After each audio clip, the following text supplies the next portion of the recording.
أعوذ بالله من الشيطان الرجيم. بسم الله الرحمن الرحيم.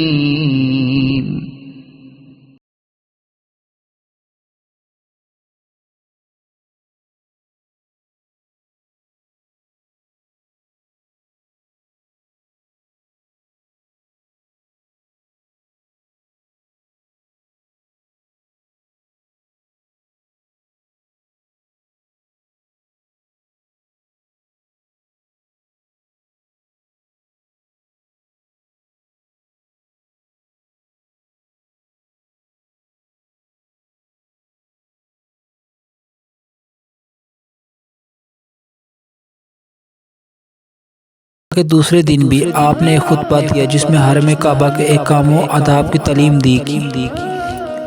کہ حرم میں کسی کا خون بہانا، جانوروں کا مارنا، شکار کرنا، درخت کاٹنا، اذخر کے سوا کوئی گھاس کاٹنا حرام ہے، اور اللہ نے گھڑی بھر کے لیے اپنے رسول کو حرم میں جنگ کرنے کی اجازت دی۔ پھر قیامت تک کے لیے کسی کو حرم میں جنگ کی اجازت نہیں ہے۔ اللہ نے اس کو حرم بنا دیا ہے۔ نہ مجھ سے پہلے کسی کے لیے اس شہر میں خون ریزی حلال کی گئی، نہ میرے بعد قیامت تک کسی کے لیے حلال کی جائے گی۔ انصار نے قریش کے ساتھ جب رسول اللہ صلی اللہ علیہ وآلہ وسلم کے اس کریمانہ حسن سلوک کو دیکھا اور حضور صلی اللہ علیہ وآلہ وسلم کچھ دنوں تک مکہ میں ٹھہر گئے تو انصار کو یہ خطرہ لاحق ہو گیا کہ شاید رسول اللہ صلی اللہ علیہ وآلہ وسلم پر اپنی قوم اور وطن کی محبت غالب آ گئی ہے، کہیں ایسا نہ ہو کہ آپ مکہ میں اقامت فرما لیں اور ہم لوگ آپ سے دور ہو جائیں۔ جب حضور اکرم صلی اللہ علیہ وآلہ وسلم کے اس خیال کی اطلاع ہوئی تو آپ نے فرمایا کہ معاذ اللہ انصار، اب تو ہماری زندگی اور وفات تمہارے ہی ساتھ ہے۔ یہ سن کے فرت مسلسل انصار کی آنکھوں سے آنسو جاری ہو گئے اور سب نے کہا کہ یا رسول اللہ، ہم لوگوں نے جو کچھ دل میں خیال کیا یا زبان سے کہا، اس کا سبب آپ کی ذات مقدسہ کے ساتھ ہمارا جذبہ عشق ہے، کیونکہ آپ کی جدائی کا تصور ہمارے لیے ناقابل برداشت ہوتا جا رہا ہے۔ جب نماز کا وقت آیا تو حضور صلی اللہ علیہ وآلہ وسلم نے حضرت بلال رضی اللہ عنہ کو حکم دیا کہ کعبہ کی چھت پر چڑھ کر اذان دیں۔ جس وقت اللہ اکبر کے ایمان افروز صدا بلند ہوئی تو حرم کے حصار اور کعبہ کے در و دیوار پر ایمانی زندگی کے آثار نمودار ہو گئے، مگر مکہ کے وہ نو مسلم جو ابھی بھی کچھ ٹھنڈے پڑ گئے تھے، اذان کی آواز سن کے ان کے دلوں میں غیرت کی آگ پھر بھڑک اٹھی۔ چنانچہ روایت ہے کہ حضرت عطا بن اسید نے کہا کہ خدا نے میرے باپ کی لاج رکھ لی کہ اس اذان کو سننے سے پہلے ہی اس کو دنیا سے اٹھا لیا، اور ایک دوسرے سردار قریش کے منہ سے نکلا کہ اب جینا بیکار ہے۔ مگر اس کے بعد حضور صلی اللہ علیہ وآلہ وسلم کے فیض محبت سے حضرت عطا بن اسید رضی اللہ تعالیٰ عنہ کے دل میں نور ایمان کا سورج چمک اٹھا۔ وہ مسلمان بن کے چنانچہ مکہ سے روانہ ہوتے وقت حضور صلی اللہ علیہ وآلہ وسلم نے انہی کو مکے کا حاکم بنا دیا۔ اس کے بعد حضور صلی اللہ علیہ وآلہ وسلم کوئی صفا کی پہاڑی کے نیچے ایک بلند مقام پر بیٹھے اور لوگ جوگ تر جوگ آپ کے دستے حق پر اس پر سلام کی بیعت کرنے لگے۔ مردوں کی بیعت ختم ہو چکی تو عورتوں کی باری آئی۔ حضور صلی اللہ علیہ وآلہ وسلم ہر بیعت کرنے والی عورت سے جب وہ تمام شرائط کا اقرار کر لے تو آپ اسے فرما دیتے تھے کہ میں نے تجھ سے بیعت لے لی۔ حضرت بی بی عائشہ رضی اللہ عنہا کا بیان ہے کہ خدا کی قسم آپ کے ہاتھ نے بیعت کے وقت کسی عورت کے ہاتھ کو نہیں چھوا، صرف کلام ہی سے بیعت فرما لیتے تھے۔ انہی عورتوں میں نقاب اوڑھ کے ہند بنت عتبہ بن ربیعہ بھی بیعت کے لیے آئی، جو حضرت ابو سفیان رضی اللہ تعالیٰ عنہ کی بیوی اور حضرت امیر معاویہ رضی اللہ تعالیٰ عنہ کی والدہ ہے۔ یہ وہی ہند ہے جنہوں نے جنگ احد میں حضرت حمزہ رضی اللہ تعالیٰ عنہ کا شکم چاک کر کے ان کے جگر کو نکال کر چبا ڈالا تھا، اور ان کے کان ناک کو کاٹ کر اور آنکھ کو نکال کر ایک دھاگے میں پرو کر گلے کا ہار بنایا تھا۔ جب یہ بیعت کے لیے آئیں تو حضور صلی اللہ علیہ وآلہ وسلم سے نہایت دلیری کے ساتھ گفتگو کی۔ ان کا مکالمہ حسب ذیل ہے: رسول اللہ صلی اللہ علیہ وآلہ وسلم، تم خدا کے ساتھ کسی کو شریک مت کرنا، ہند بنت عتبہ، یہ اقرار آپ نے مردوں سے تو نہیں لیا لیکن بہرحال ہم کو منظور ہے۔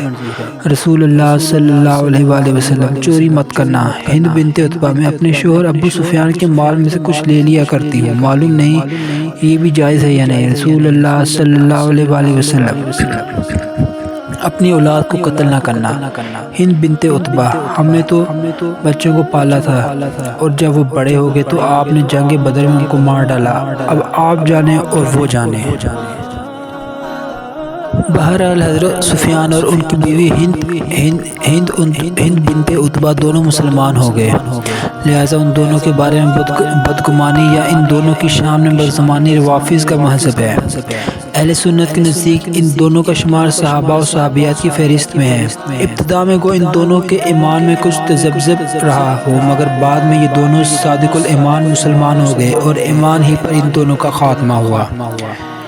حضرت بی بی عائشہ رضی اللہ عنہا کا بیان ہے کہ ہند بنت عتبہ بارگاہ نبوت میں آئیں اور یہ عرض کیا کہ یا رسول اللہ صلی اللہ علیہ وآلہ وسلم، روئے زمین پر آپ کے گھر والوں سے زیادہ کسی گھر والے کا ذلیل ہونا مجھے محبوب نہ تھا، مگر اب میرا یہ حال ہے کہ روئے زمین پر آپ کے گھر والوں سے زیادہ کسی گھر والے کا عزت دار ہونا مجھے پسند نہیں۔ اسی طرح حضرت ابو سفیان رضی اللہ عنہ کے بارے میں محدث ابن اساکر کی ایک روایت ہے کہ یہ مسجد حرام میں بیٹھے ہوئے تھے اور حضور صلی اللہ علیہ وآلہ وسلم سامنے سے نکلے تو انہوں نے اپنے دل میں یہ کہا کہ کون سی طاقت ان کے پاس ایسی ہے کہ یہ ہم پر غالب رہتے ہیں، تو حضور صلی اللہ علیہ وآلہ وسلم نے ان کے دل میں چھپے ہوئے خیال کو جان لیا اور قریب آ کر آپ نے ان کے سینے پہ ہاتھ مارا اور فرمایا کہ ہم خدا کی طاقت سے غالب آ جاتے ہیں۔ یہ سن کر انہوں نے بلند آواز سے کہا کہ میں شہادت دیتا ہوں کہ بے شک آپ اللہ کے رسول ہیں۔ اور محدث حاکم اور ان کے شاگرد امام بہقی نے حضرت ابن عباس رضی اللہ عنہ سے یہ روایت کی ہے کہ حضرت ابو سفیان رضی اللہ عنہ نے حضور صلی اللہ علیہ وآلہ وسلم کو دیکھ کر اپنے دل کے کاش میں ایک فوج جمع کر کے دوبارہ ان سے جنگ کرتا۔ ادھر ان کے دل میں یہ خیال آیا ہی تھا کہ حضور صلی اللہ علیہ وآلہ وسلم نے آگے بڑھ کے ان کے سینے پہ ہاتھ مارا اور فرمایا کہ اگر تو ایسا کرے گا تو اللہ تعالیٰ تجھے ذلیل و خوار کر دے گا۔ یہ سن کے حضرت ابو سفیان رضی اللہ تعالیٰ توبہ استغفار کرنے لگا اور عرض کیا کہ مجھے اس وقت آپ کی نبوت کا یقین حاصل ہو گیا کیونکہ آپ نے میرے دل میں چھپے ہوئے خیال کو جان لیا۔ یہ بھی روایت ہے کہ جب سب سے پہلے حضور صلی اللہ علیہ وآلہ وسلم نے ان پر اسلام پیش فرمایا تھا تو انہوں نے کہا تھا کہ پھر میں اپنے معبود عزا کو کیا کروں گا؟ تو حضرت عمر رضی اللہ تعالیٰ نے برجستہ فرمایا تھا کہ تم عزا پر پخانہ بھر دینا۔ چنانچہ حضور صلی اللہ علیہ وآلہ وسلم جب عزا کو توڑنے کے لیے حضرت خالد بن ولید کو روانہ فرمایا تو ساتھ میں حضرت ابو سفیان رضی اللہ تعالیٰ کو بھی بھیجا اور انہوں نے اپنے ہاتھ سے اپنے معبود عزا کو توڑ ڈالا۔ یہ محمد بن اسحاق کی روایت ہے اور ابن حشام کی روایت یہ ہے کہ عزا کو حضرت علی رضی اللہ تعالیٰ نے توڑ ڈالا تھا۔ خانہ کعبہ کے تمام بتوں اور دیواروں کی تصاویر کو توڑ پھوڑ کر اور مٹا کر مکہ کو تو حضور صلی اللہ علیہ وآلہ وسلم نے بت پرستی کی لعنت سے پاک کر ہی دیا تھا، لیکن مکہ کے اطراف میں بت پرستی کے چند مراکز تھے، یعنی لات، منات، سوا، عزا۔ یہ چند بڑے بڑے بت تھے جو مختلف قبائل کے معبود تھے۔ حضور صلی اللہ علیہ وآلہ وسلم نے صحابہ کرام کے لشکروں کو بھیج کر ان سب بتوں کو توڑ پھوڑ کر بت پرستی کے سارے طریقوں کو تہس نہس کر دیا اور مکہ نیز اس کے اطراف و جوانب کے تمام بتوں کو نیست و نابود کر دیا۔ اس طرح بانی کعبہ حضرت خلیل اللہ علیہ السلام کے جانشین حضور رحمت للعالمین صلی اللہ علیہ وآلہ وسلم نے اپنے مورث اعلیٰ کے مشن کو مکمل فرما دیا اور در حقیقت فتح مکہ کا سب سے بڑا یہی مقصد تھا کہ شرک اور بت پرستی کا خاتمہ اور توحید خداوندی کا بول بالا ہو جائے۔ چنانچہ یہ عظیم مقصد بحمد تعالیٰ حاصل ہو گیا۔ جب مکہ فتح ہو گیا تو حضور صلی اللہ علیہ وآلہ وسلم نے عام معافی کا اعلان فرما دیا، مگر چند ایسے مجرمین تھے جن کے بارے میں تاجدار دو عالم صلی اللہ علیہ وآلہ وسلم نے یہ فرمان جاری فرما دیا کہ یہ لوگ اگر اسلام نہ قبول کریں تو یہ لوگ جہاں بھی ملیں قتل کر دیے جائیں، خواہ وہ غلاف کعبہ ہی میں کیوں نہ چھپے ہوں۔ ان مجرموں میں سے بعض نے تو اسلام قبول کر لیا اور بعض قتل ہو گئے۔ ان میں سے چند کا مختصر تذکرہ پیش کیا جاتا ہے۔ عبد العزا بن خطل یہ مسلمان ہو گیا تھا، اس کو حضور صلی اللہ علیہ وآلہ وسلم نے زکوٰۃ کے جانور وصول کرنے کے لیے بھیجا اور ساتھ میں ایک دوسرے مسلمان کو بھی بھیج دیا۔ کسی بات پر دونوں میں تکرار ہوگی تو اس نے اس مسلمان کو قتل کر دیا، اور قصاص کا ڈر سے تمام جانوروں کو لے کر مکہ بھاگ نکلا اور مرتد ہو گیا۔ فتح مکہ کے دن یہ بھی ایک نیزہ لے کر مسلمانوں سے لڑنے کے لیے گھر سے نکلا تھا، لیکن مسلم افواج کا جلال دیکھ کر کانپ اٹھا اور نیزہ پھینک کر بھاگا اور کعبہ کے پردوں میں چھپ گیا۔ حضرت سعید بن حریث مخزومی اور ابو برزہ اسلمی رضی اللہ عنہ مل کر اسے قتل کر دیا۔